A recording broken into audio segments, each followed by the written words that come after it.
University of Southern California is no longer allowing their class of 2024 valedictorian Asna Tabassum to speak at commencement, and can you guess why? Listen to her statement, and you can find this on the Trojans for Fall Scene Instagram page. I am honored to have been selected as the USC class of 2024 valedictorian. Although this should have been a time of celebration for my family, friends, professors, and classmates, anti-Muslim and anti-Palestinian voices have subjected me to a campaign of racist hatred because of my uncompromising belief in human rights for all. This campaign to prevent me from addressing my peers at commencement has evidently accomplished its goal. Today, USC administrators inform me that the university will no longer allow me to speak at commencement due to supposed security concerns.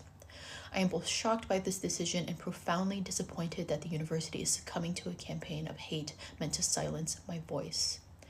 I am not surprised by those who attempt to propagate hate, but I am surprised that my own university, my home of 4 years, has abandoned me.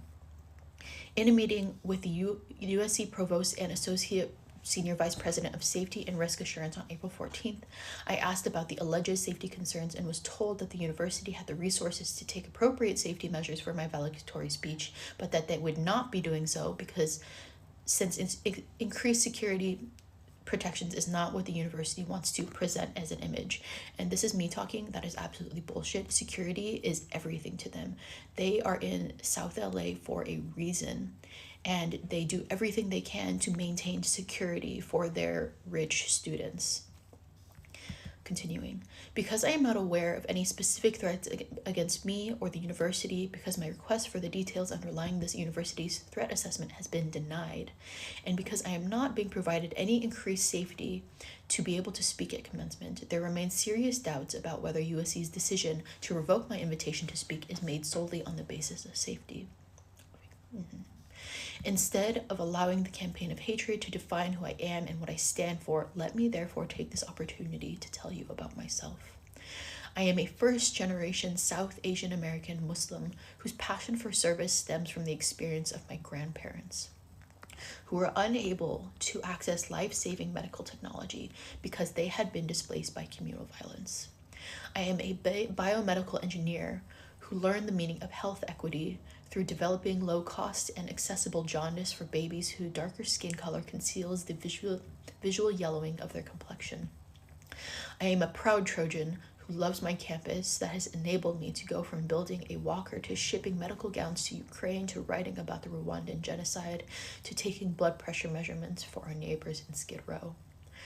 I am a student of history who chose to minor in resistance to G-Side, anchored by the Shoah Foundation, and have learned that ordinary people are capable of unspeakable acts of violence when they are taught hate fueled by fear.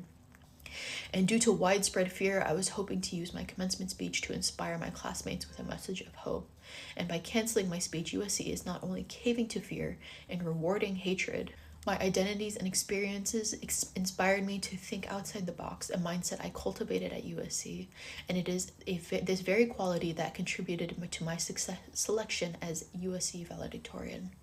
As your class valedictorian, I implore my USC classmates to think outside the box, to work towards a world where cries for equality and human dignity are not manipulated to be expressions of hatred. I challenge us to respond to ideological discomfort with dialogue and learning, not bigotry and censorship.